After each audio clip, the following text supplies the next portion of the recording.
Welcome to Five or Flop, a podcast for the best and worst historical fiction has to offer. I'm your host, Erin. I'm Grace, and each week we'll be reading a different historical fiction book to see if they're a five or a flop. Our theme for season 5 is family and friends, and we do have an announcement to make today. Grace, would you like to share what that is? Yes, we are recording this episode for the second time. The audio for this episode the first time apparently came out atrocious and unusable, and we didn't want to put our valued listeners through that experience. So here we are again. We just wanted to tell you that up front in case we sound stiff or, anything like that.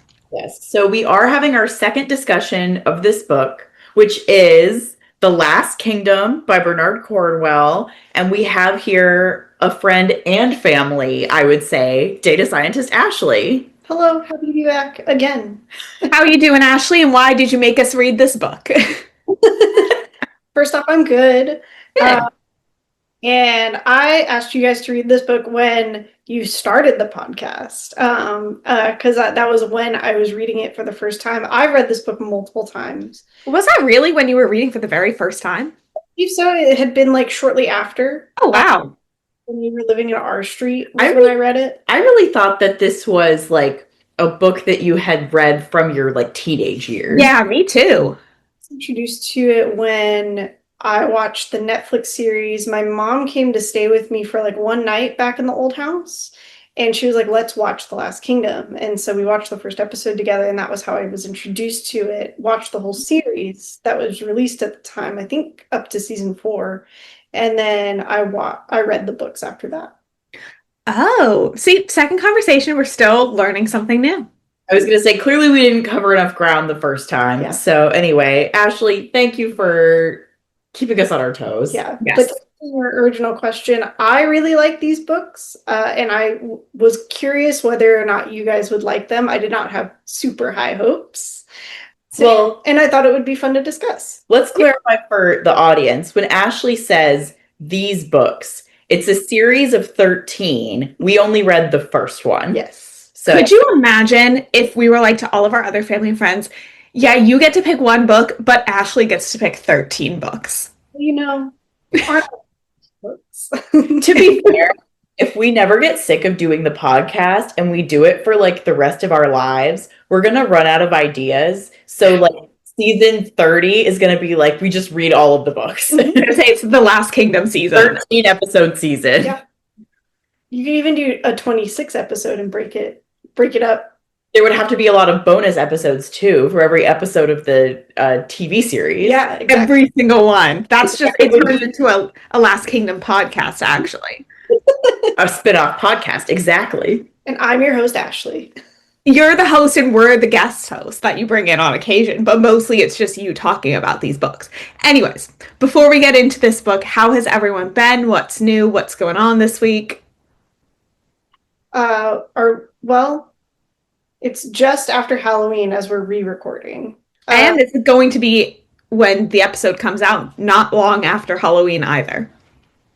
We promised at the beginning of the season that we were going to maintain recording in order. We almost did. It's not our fault that we couldn't make it happen because our microphones had problems. They gave up. I got to go see one of our new locations today. As our dear listeners know, or your dear listeners, I should say. I work for Ace Hardware. We're going to be opening a new location in the new year. And so I got to go see it. A lot of the construction's done. We finally have the keys. So that was really cool. Where is it? It's in Rockville, Maryland. Okay, cool. New year, new location. So that was my day today. Otherwise, as we discussed before in the last episode, I'm still so busy. Mm-hmm. Ashley's wildly popular. Ashley's a social butterfly. And that is not a bad thing to be. It's good to be busy. Yeah. But like on occasion, I just want a night to myself.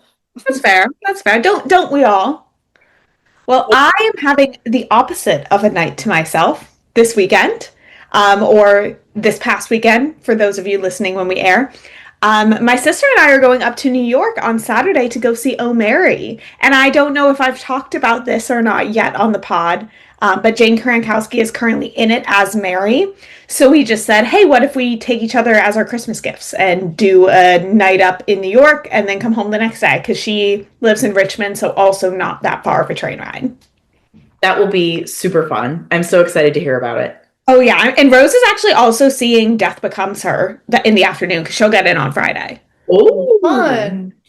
So excited for her, excited for me. It'll be a good time. And then actually, my cousin and his family are coming up at like 11 a.m. on Sunday. So we're going to get lunch with them before we head home.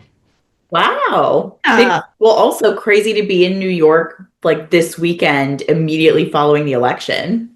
My sister and I have been texting about it nonstop. You know, for two people who don't live in New York, we are very, very excited about the election. And by texting about it, I mean sending each other tweets that are some version of living out tonight, Queen, consistently over and over. My favorite one has been me if living out tonight was illegal, and it was the picture of Brie Vandekamp getting arrested from Desperate Housewives.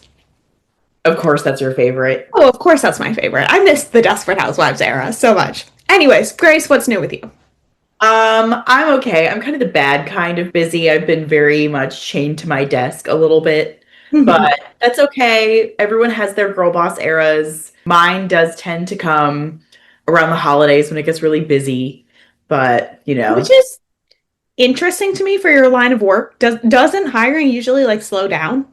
No, because when we're in process for stuff, everyone wants to rush to get things done before the holidays. Okay. So it's like the pre-holiday period is busy. Yes. Yes. Okay. So we just gotta fake it till we make it. Okay, well, at least you're being productive. Oh yeah. I'm grinding all day, every day. I'm no longer watching Sex and the City on my lunch break.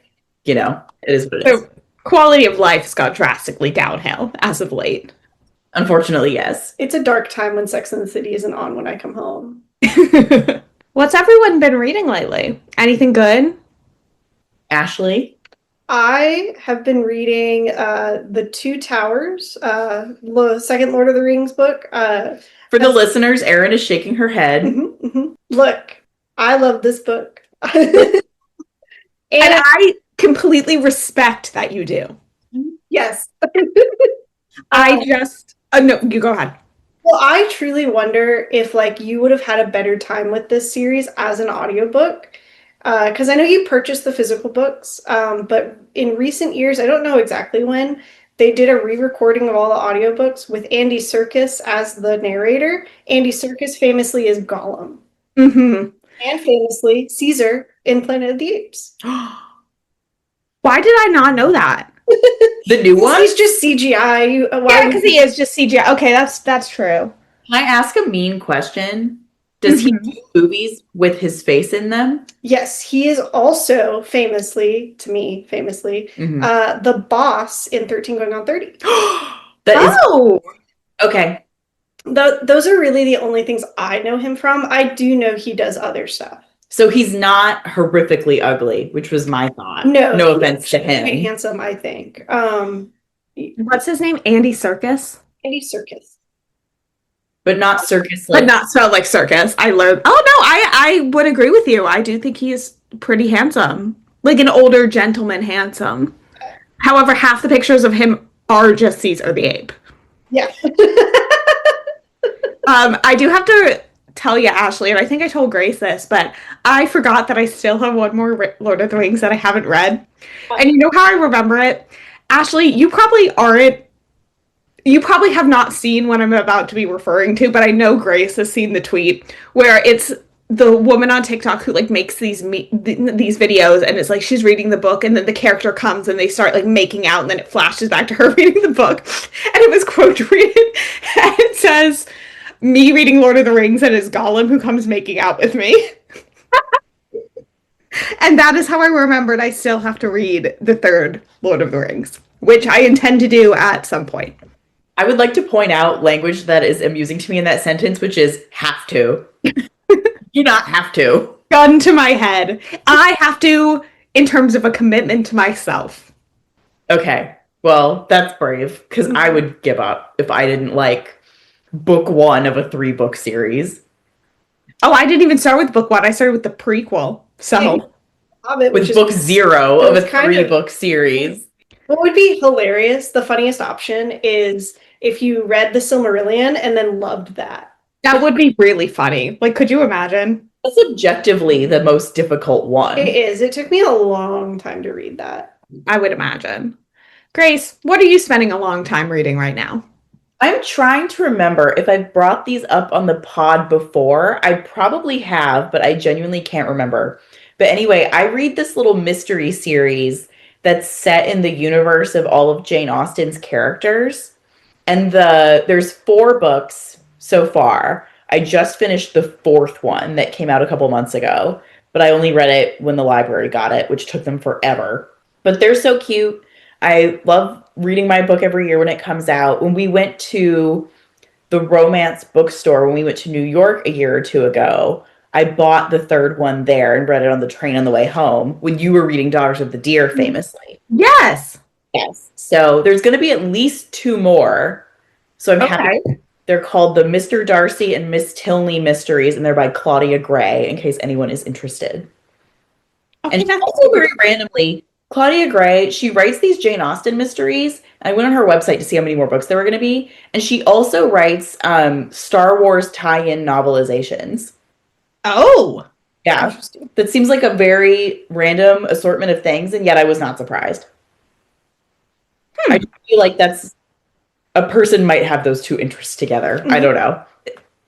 It was interesting to me. All right. Well, love that. Erin, what are you reading? I have just finished The Ballad of Songbirds and Snakes, and I believe I might have been talking about it in the last episode, finishing The Mockingjay. I do not remember.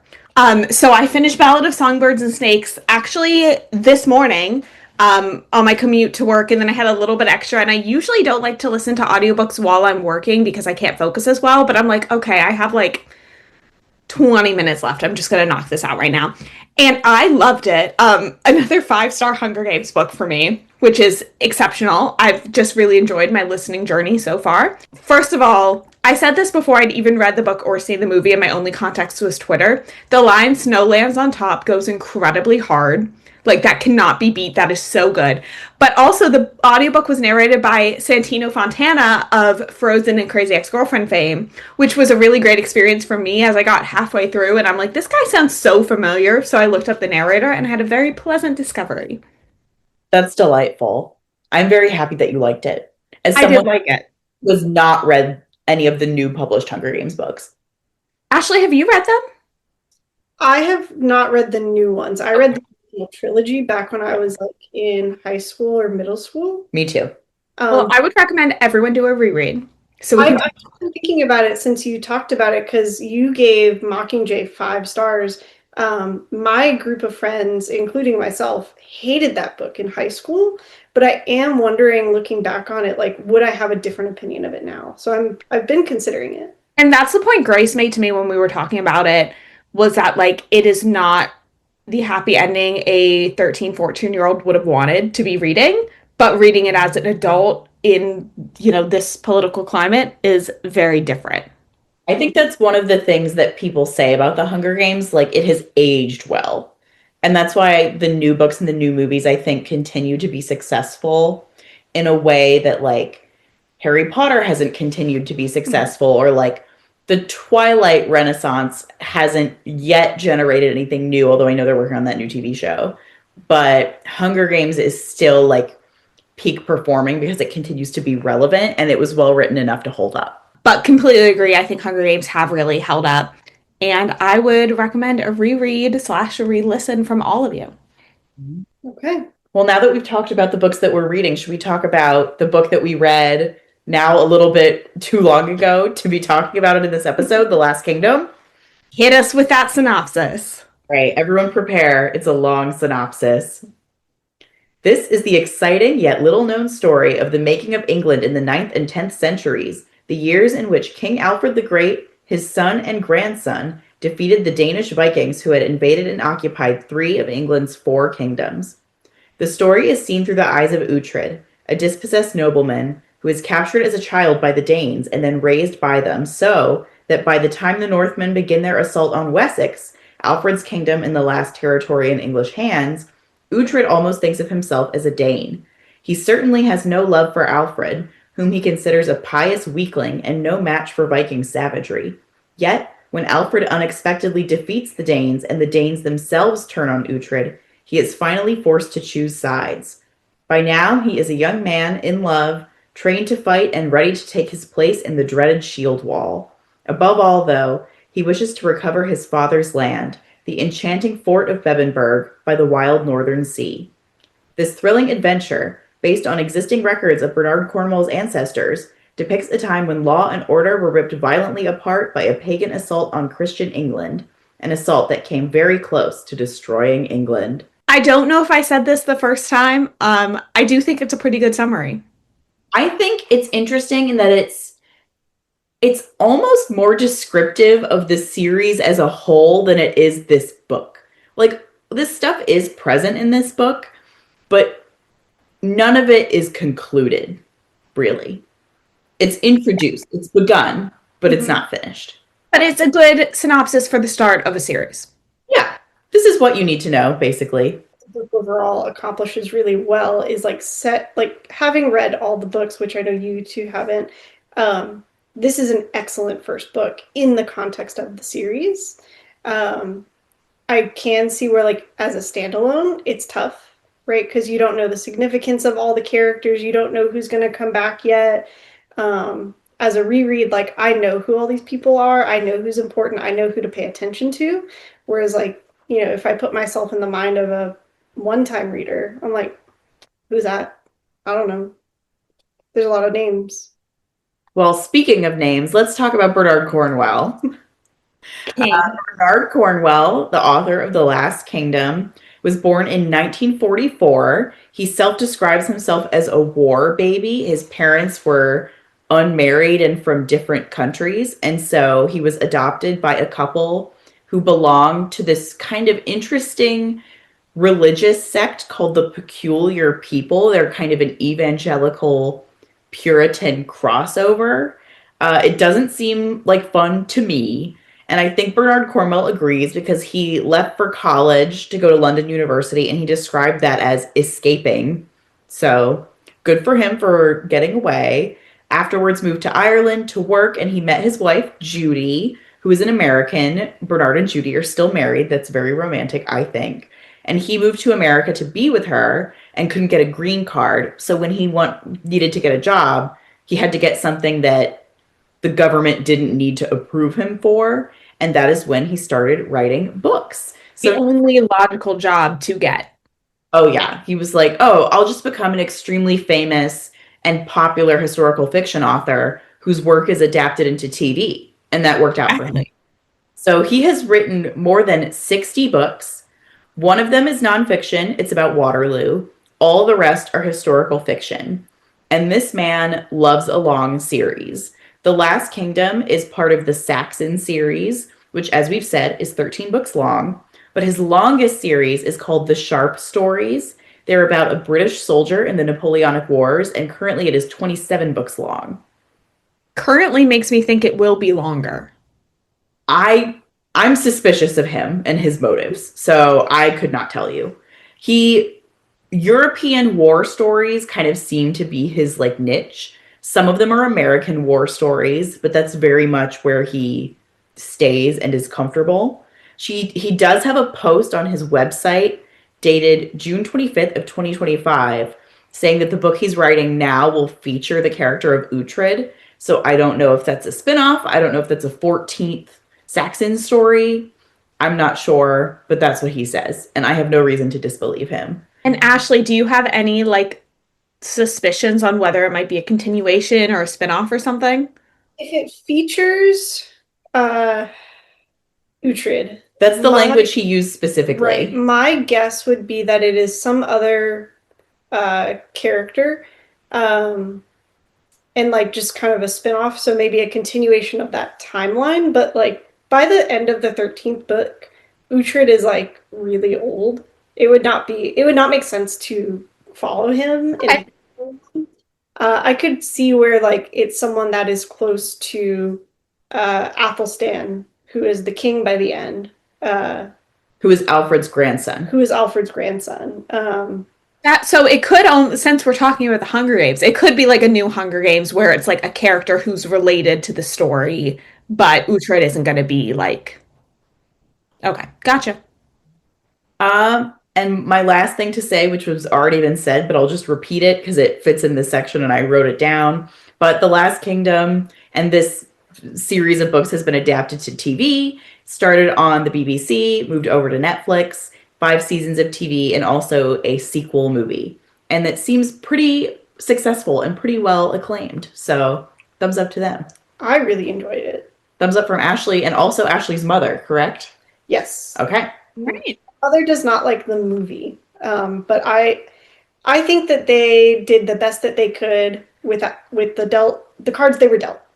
Okay. They had to like adapt the last 4 books into one movie. Sheesh. I think they did the best they could with that. All right. So obviously you've seen the show, you've read these books. Have you read any of his other books?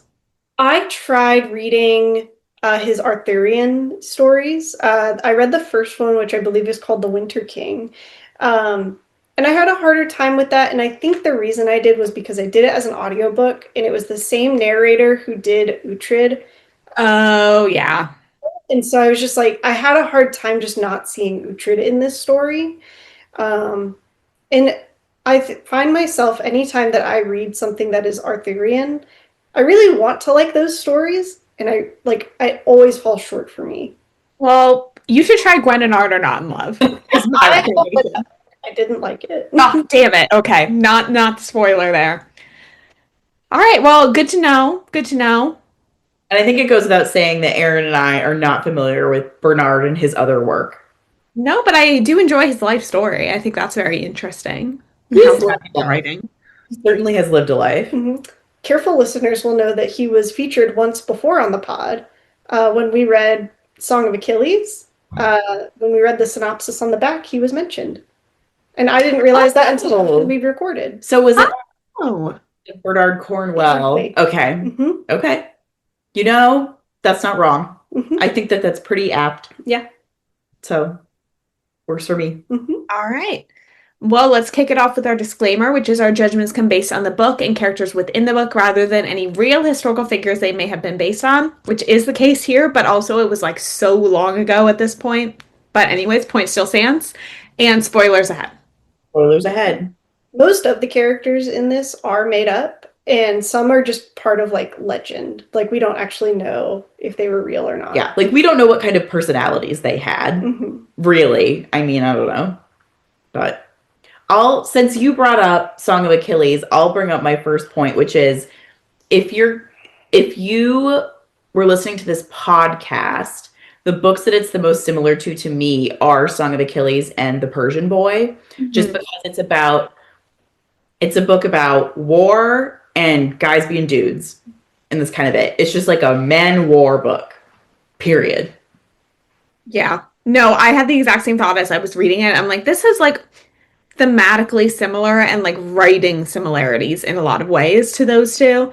So it makes sense to me that he gave a quote for Song of Achilles. I think that, tracks. Straight, and that's the only difference. No gay in this. At least not in this first book. I don't know. And as I'm talking about it being a first book, I also do want to say I am being cognizant of the fact that this is, as I try to be every time I know we're reading something from a series, this is part of a series. Obviously, there are going to be threads that are not fully addressed and fully concluded in this. So I am not letting that hamper my opinion at all. Mm-hmm. And there were even ways in which, when I was reading the book, I was keeping in mind the fact that there's 12 more, and also I probably am not going to read 12 more. I don't know that I'll read any more, but I was like, the odds of me making it all the way through are quite low. Like, I'm just not a series reader. I'm not in the habit of that. But there were still a lot of good things in the setup of it that Ashley, you were saying earlier, this is really good as a first book. Like, there were a ton of characters introduced, but he did a good job emphasizing which ones were going to matter. I felt like I had a pretty easy time keeping track of who was important. even though there were a handful of characters who had the same names just because of naming conventions of like father and son, like elder and younger had the same name, blah blah blah. Mhm. But I did feel like the setup was good if slow. Yeah, I think that was, I mean, just to be honest up front, I did not like this book. This is not my style of book. I think there are definitely a lot of people, much like Lord of the Rings, a lot of people who will really, really enjoy it and love it, and I'm just not one. The setup was slow to me, but I do agree the author did a phenomenal job of like, it was so clear which characters were important. And even now, having read this like quite a while ago, I probably could not recall all of their names, which is why I'm going to tap Ashley to give us a summary in just a second. But I can recall and give details like, oh, this was the Dane who was the king who took him in. He was funny. And then Uhtred saw him as a father. And then this was this character. This was this character. And give a description of who was important. And I think that is a standout quality that is quite needed for a series this long. And he did that thing that you complained about reading Dead Girls, which is he'll meet Alfred and then be like, I had no idea then when I was a young man how important Alfred would be to me. But But it's it was it mystery. was So done I found it charming then. it was done so much more skillfully in this one. It didn't spoil things that were like important to it being a mystery here. And it set up that like, yeah, I didn't necessarily love that in this book, but it did set up well that like, okay, this is a character who in this very long series we might not see this much of now, but I think it's important context to know that down the line he's not just being introduced for no reason. Well, and then I'll say this, and then I'll let Ashley give us a broad overview of what happens in this book. Because the thing about the synopsis that I was first of all, like mainly thinking this is a synopsis of the series and less so of the book, is I think the most defining trait or most defining central relationship of the series is between Uhtred and Alfred, or at least one of them is between Uhtred and Alfred. And this book is not Alfred heavy. It's pretty Alfred shows up kind of late in the game. And granted that the book starts when Uhtred is like 8 or something. So fine. I don't expect him to know the king of what is to be England when he's 8. Mm-hmm. But Alfred does not come in until later, even though you can obviously tell when he shows up, this is going to be important for the rest of it. Also, if you've read the back of the book, which Aaron, I know you don't often do. Not, I would say 8 times out of 10, I am not reading the back cover. All right, Ashley, do you want to give us an overview of specifically The Last Kingdom? Sure, yeah. At the start, we are introduced to a young Uhtred. I think he's like 8 in the start. We are in the 9th century. I don't recall exactly what year, but he's a young boy. He lives in Northumbria. His father is a lord. He's a very powerful lord. He's considered probably one of the more powerful lords of that kingdom at the time. And Pretty quickly, Vikings invade. And so his father goes off to war. Um, the English, the Northumbrians lose that battle, and Uhtred is captured by the Danes. And And his family is murdered. Yes, his father's murdered, and that's it. His brother and father are killed by the Danes, and then Uhtred is captured, and pretty quickly is just like, "Hey, I like these guys. I'm gonna hang out with them instead," and which is fun because it doesn't turn into just like I think it's fun as a fantasy reader. It doesn't turn into this immediate, oh, I'm going to get revenge on them. It's, I'm just going to be adopted by them and I'm going to let that happen. And then he grows up with the Danes, which is a good portion of the book. I would say like a third, if not half of the book is him growing up. And then at one point, so he is adopted by Ragnar the Elder, who is a powerful Danish lord. And then Ragnar is killed by an Kjartan and his son. Kjartan was, spurned by him and got revenge on Ragnar. Uhtred is much more upset by Ragnar's death. Uhtred goes back to live with the English. He's like, well, the Danes are going to kill me because they think I killed Ragnar. And then, so he's like, got to go hang out with these guys now. And he just makes fun of priests pretty much the rest of the book. but while also becoming a warrior. And getting a girlfriend. Getting a wife. He gets married, Grace, please. He puts a ring Okay. on it. He had a girlfriend first, and then he Yes. married someone else. Mm-hmm. Okay, fair. Rita was more like a friends with benefits, I think. Whatever. They did not put a label on it. There were lots of parts in the book because there it is war and fighting. But I would say the most shocking part is they're like 12 years old and she is just having a miscarriage, just like in their tent at camp. That was wild to me. Mm-hmm. And it did not get a lot of emphasis either. No, No. it didn't. It was very like quick, which I mean, kind of assumed that would happen back in the day, you know? Kind of got to go on with things. But overall, this book, I just kind of felt like every like I don't even have an exact page number, but every like cycle of pages was kind of rinse and repeat. Like this stuff would happen and then there'd be a battle and then you'd have some more stuff and then there'd be a battle and it just felt very repetitive to me. But also I do think that was probably reflective of what life was like for someone in this situation. So I can't really fault that, but We both said before, I'm glad I wasn't there. Like, I Yeah. don't want to live there. No. It's not like, oh, we want to read about the Gilded Age, to read about the beautiful dresses and whatever. Like, this sucks. Mm-hmm. this is one of the pod books that's like the era I would least want to be alive in. Yeah. It sounds like the food's bad. Everyone's getting sick. Fucking sucks. Like Well, that's the thing that I took umbrage with. I agree with you, Erin. It was super repetitive because it's really just battles. Only a couple of them are really significant in terms of long-term effects. Most of them are pretty immediate in like, we'll go raid this village and then we'll get gold and food from them and then we'll kill them all. Done, rinse and repeat.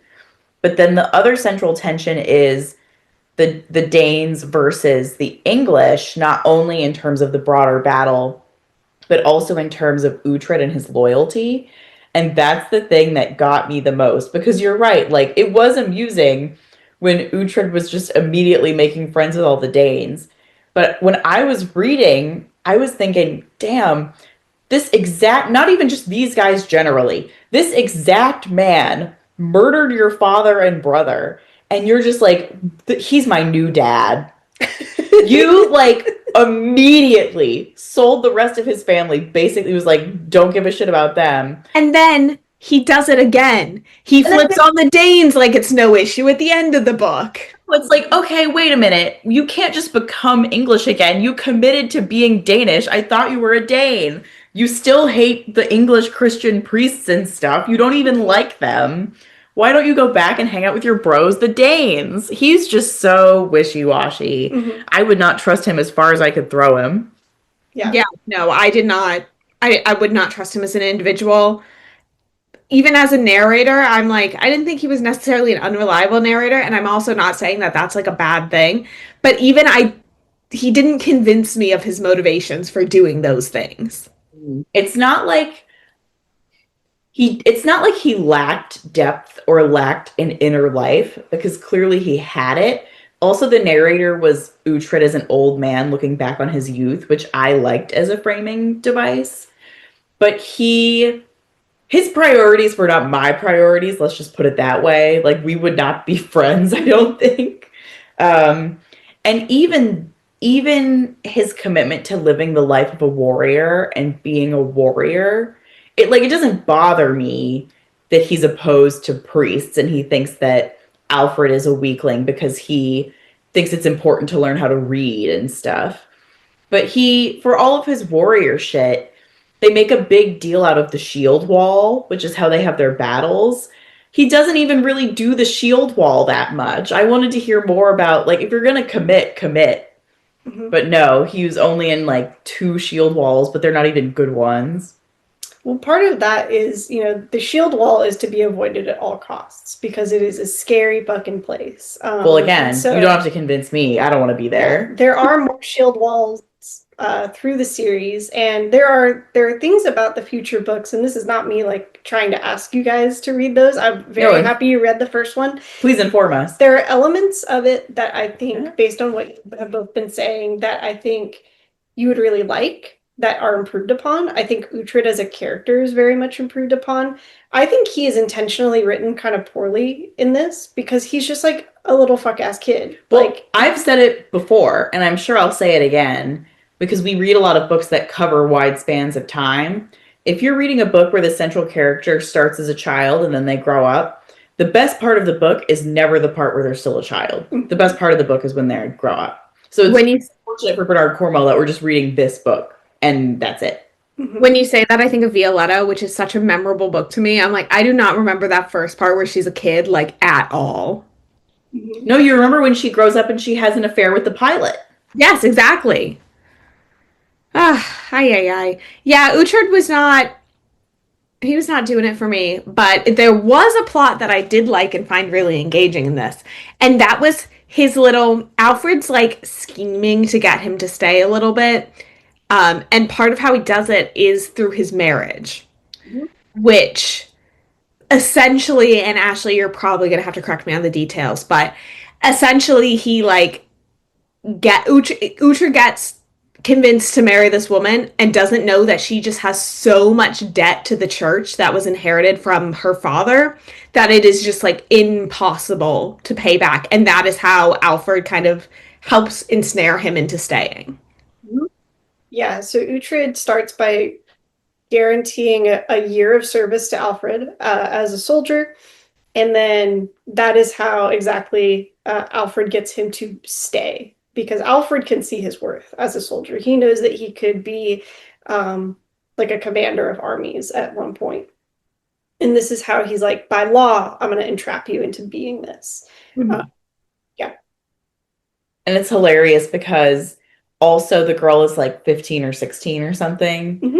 And Uhtred's like, oh my gosh, if she's not married by now, she must be like a big uggo. And then he sees her and she's beautiful. And the trick immediately works. Mm-hmm. And then they get married. And then Alfred's like, haha, now you owe, it's like the dance tree. It's like you owe the church all your bees, you know. And then, bam, he's English. That's that. Yeah. Still, by the end of the book, Alfred has not managed to get Uhtred to learn how to read yet. I hope that comes later. That does change. I think it might even be alluded to in the framing device of like Uhtred as an older man. Like I think he references reading at some point. And then I know he does at some point. It may not have been in this book. But yeah, he does eventually learn how to read. I think it's in the next book that Hooray. he learns how to read. But yeah, it doesn't. The repetitiveness stays in 15 books. He just stays a warrior. He's still fighting. Each book has, I would say, a significant battle of history that Bernard Cornwell is kind of building the plot on. Mm-hmm. And like, how does Uhtred get from one to the other, and like, what is his role and everything. But he as a character gets better and better. He ages like a fine cheese, I would say. Probably smells as bad as one too. But he becomes a lot more thoughtful. He's a lot more patient. A big character trait of him in this book and like the early books is that he's very impatient. He's like, I want to do shit now. And he's not thinking things through, which you have juxtaposed to Alfred, who does think everything through. And so he becomes a better character to read. And I think Bernard Cornwell intentionally wrote him as like not as fun of a character here. Because he had room to grow. Mm-hmm. Okay, Ashley, I have a question for you. Mm-hmm. How do you think 13 books is the ideal length for the series for the amount of story that was told? How many books do you think it should have been? I think it should have been a little shorter, like maybe closer to 10. And I don't remember specifically what was causing the series to go on, but like halfway through, Uhtred's like, I'm an old man now. And then we have like 7 more books. So I think it got a little bit unrealistic for how long he lived as far and still fighting in battles. Like, you know, he wasn't like sitting in the back, you know, telling everyone what to do. Like he's up there in the shield wall when he's like 60. Jesus. So another question, and I don't know if you know the answer for this, but it will lead into a potential theory that is probably completely wrong. Was the series still being written when the show started coming out? I don't know. I would have to check when the 13th book was published. Because if it was, my theory is maybe it was like a little bit of a Lost situation. You know how the showrunners were like not allowed to end Lost when they wanted to because it was doing really well and was popular? Like, could have been a little bit of that in here. I don't think so. I do think it was done by the time. Okay. I'll confirm that really quickly. The last book is called Warlord, I think. It was published in 2020, and then the show, The Last Kingdom. No, you're actually right. The Last Kingdom first aired in 2015. The last book came out in 2020. That being said, I don't know when he like finished writing, but that was Yeah. publication dates. It could have been a little bit of that drawing it out as well. I don't know. I would have to do, my own independent research, which I'm not going to do into this, but it could be something like that. My assumption is that Bernard Cornwell wanted to tell the story of how Alfred became king at the start. Like the story is not actually about Uhtred. Uhtred is how we perceive the Yep. story. Very similar to Persian Boy and Song of Achilles.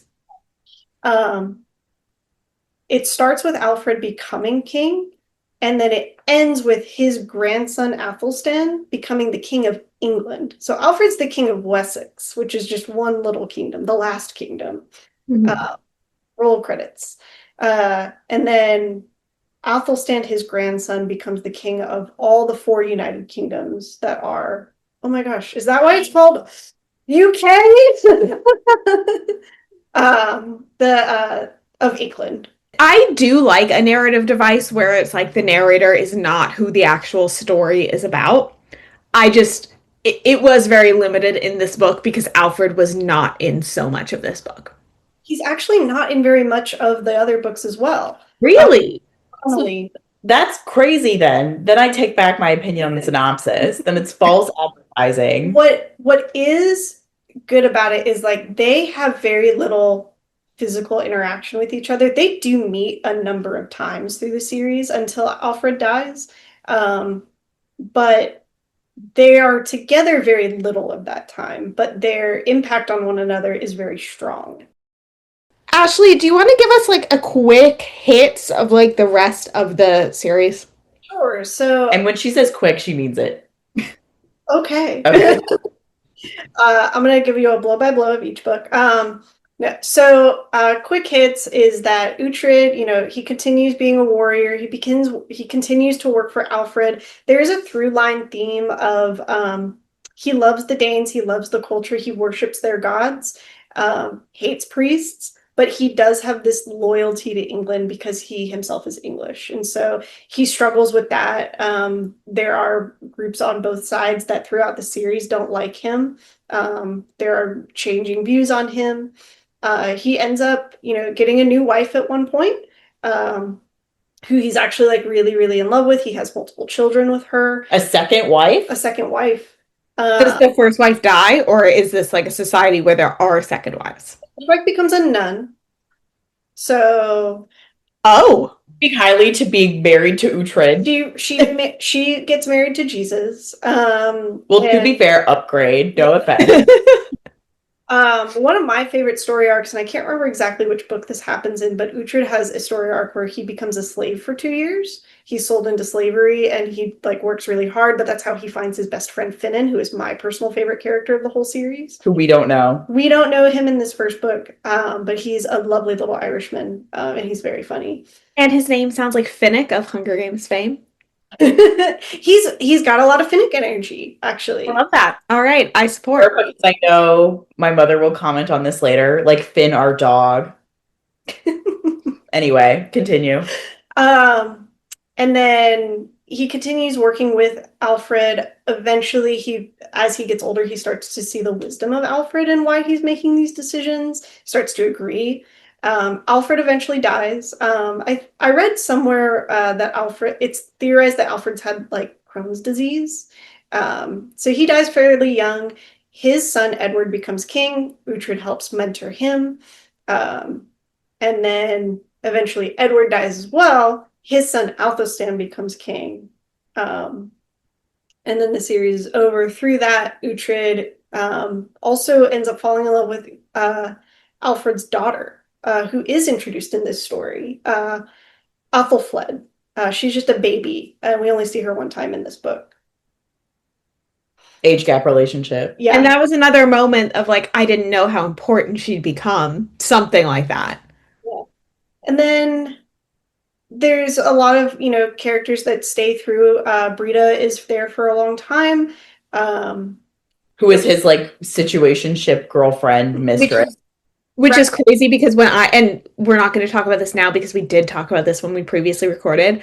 I was convinced she died and drowned in this book, and apparently that did not happen at all. And I just severely No, she was fine. I don't know what was going on, but I wrote my notes. I'm like, oh my God, she drowned. That's crazy. Ragnar the Younger stays around for a long time. Who else? Well, I liked his fun little friend that he had when he was leading the army on the boat. What was his name? Does he stick around? Oh, Leia Fritsch. Leia Fritsch? She does not stay around for a long time. That's sad. Sad but unsurprising. One fun arc as well. Again, I don't recall exactly when this happens in the series, but Ragnar the Younger and Uhtred get revenge on Kjartan for killing Ragnar the Elder. Good. Ragnar the Younger's sister, Tura. Oh, right. She got kidnapped. I don't remember who ends up marrying Biaka, the priest. The priest! And then there you go. 2 kids and they're happy together. Good. I'm glad something good happens for her. Especially because I did not care that Ragnar the Elder got murdered, so I'm glad the rest of them turn out okay, but that made no difference to me. I did not like that man. Yeah. So those are like some highlights of the series. No, I guess some spoilers. But yeah, a fun series to read. If you liked this book at all, I think it just gets better and better. Well, that also brings up, maybe this is a good point to end on unless we have something else to bring up. But we've thrown around the word fantasy a little bit, but these are not fantasy books, but these are very fantasy vibe books. Yeah. Fantasy adjacent, for sure. Yeah. There's no magic, but if you are someone who was like a Game of Thrones enjoyer, probably you would like these. Yeah. That's really what got me when I saw the show. I was like, oh, this is scratching the itch that Game of Thrones left. Because Game of Thrones ended so dissatisfyingly. I was watching this and I was like, this feels like watching Game of Thrones again when Game of Thrones was good. Back in the day. Back in the day. All right. Erin, anything else to add? Ashley, anything else to add? I don't think so. All right. No, it wasn't it for me. Well, I hate to say me either, but me either. Yeah, and I wasn't surprised by that. I was not surprised by that. But I'm glad you guys read it. And I will say, Ashley, you did a really, really great job describing the rest of the series. I am now happy to have a sneak peek at what happened because I'm not planning on reading the rest of the series, but I like to know, like, I'm a big, like, looking into what happens even if I DNF a book just for completeness there. So I appreciate your summary of the series itself. Yeah, and I would be interested as well if you guys read or watched rather the first episode of the series. I would be very open to that. Which is like an hour. And so you could just see, do you prefer that telling of the story? Because we jump through his childhood very quickly in the series. Good. Bonus episode? Yeah. It's about that time of the season where we start thinking about bonus episodes. Getting there. We're getting there. Well, first we have to think about historical accuracy. And segue. I actually don't have a ton to say here. I'll just touch on things kind of briefly because yes, we talked about there are a handful of side characters that are real, like a handful of the Danish warlords are real, but obviously the most significant real character is King Alfred, who in fact did most of that stuff. Ashley said we thought that he had Crohn's disease. That is true. He had some sort of stomach disease where he can't eat flavorful food. That's reflected in the book.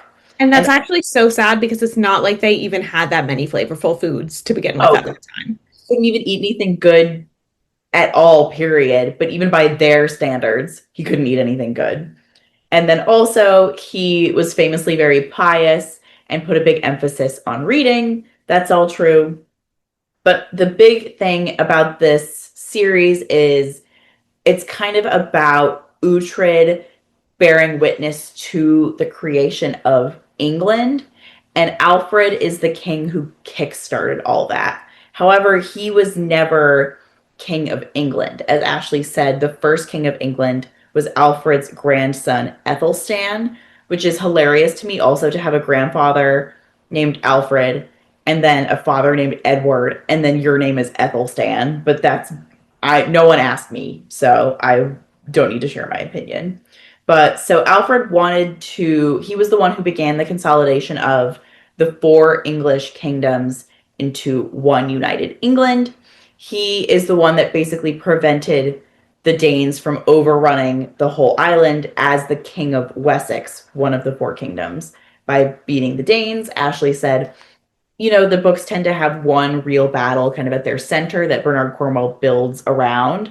In this case, that is the Battle of Edington, at which he unexpectedly beat the Danes to maintain the independence of Wessex. Wessex is thus the last kingdom, as in the title of the book. He also was famously very pious, and he had one of the Danes that he fought against. I believe that was in the Battle of Edington, which takes place kind of in the middle of the book. Thank God we have this, because in the last time we recorded this episode, I said it was the final battle in the book, which is not correct.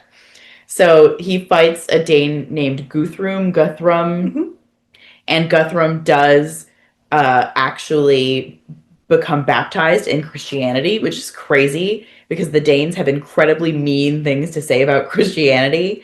And because of we're in the perspective of Uhtred, those are kind of posited, not necessarily as correct, but like that is the narrative more pushed forward by the book. Mm-hmm. And the synopsis really does not give you that impression. They're like the heathen Danes besmirching the good name of English Christianity or whatever.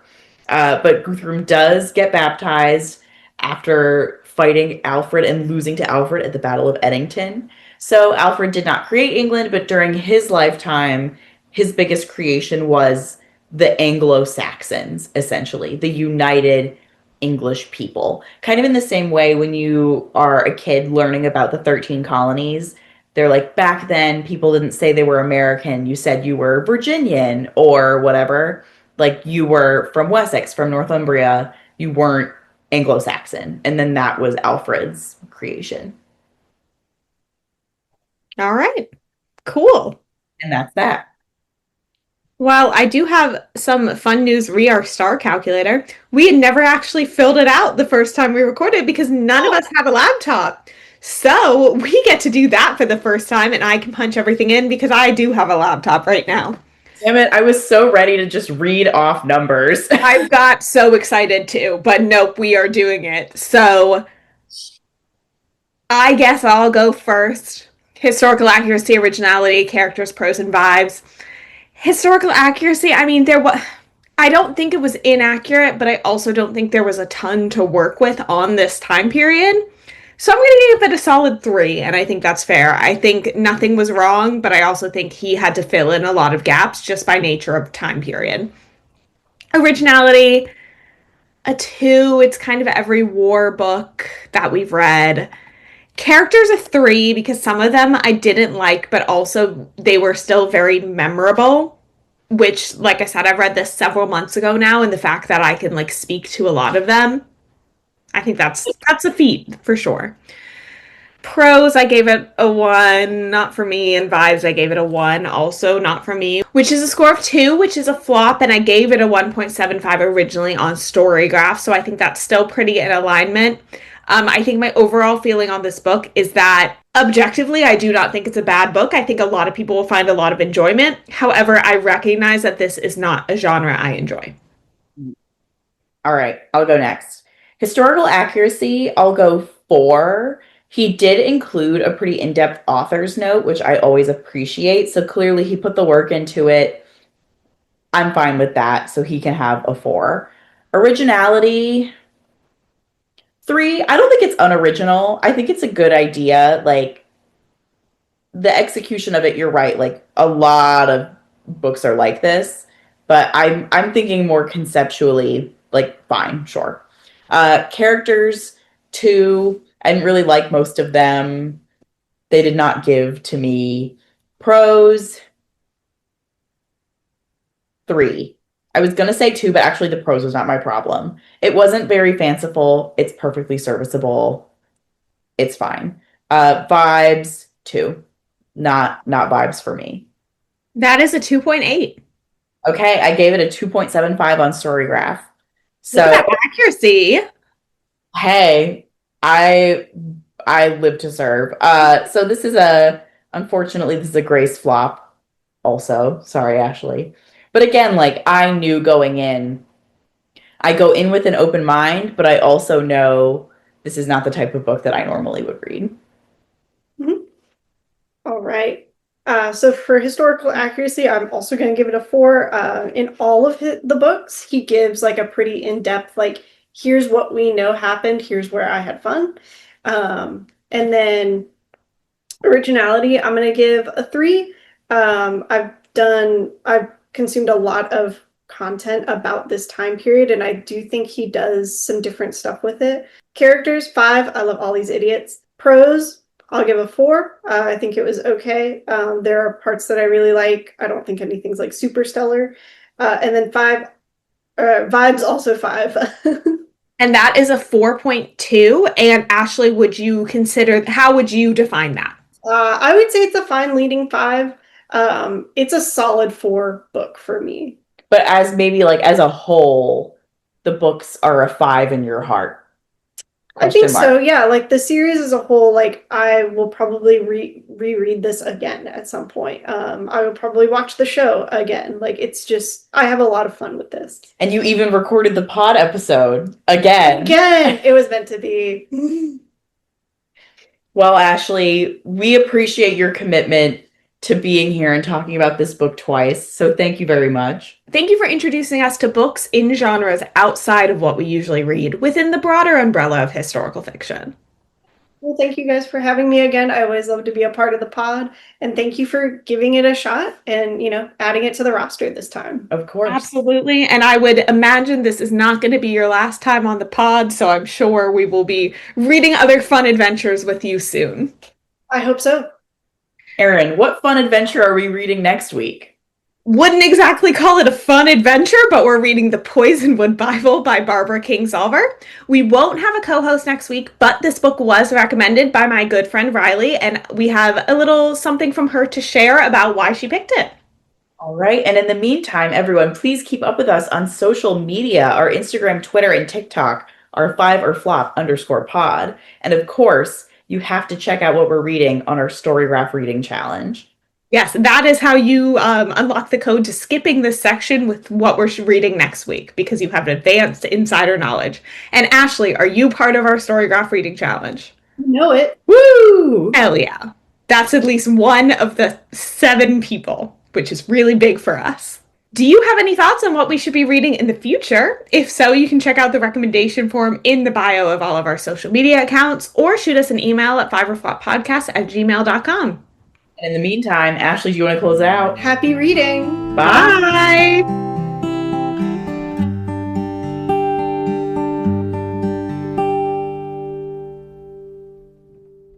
Stay out of the shield wall.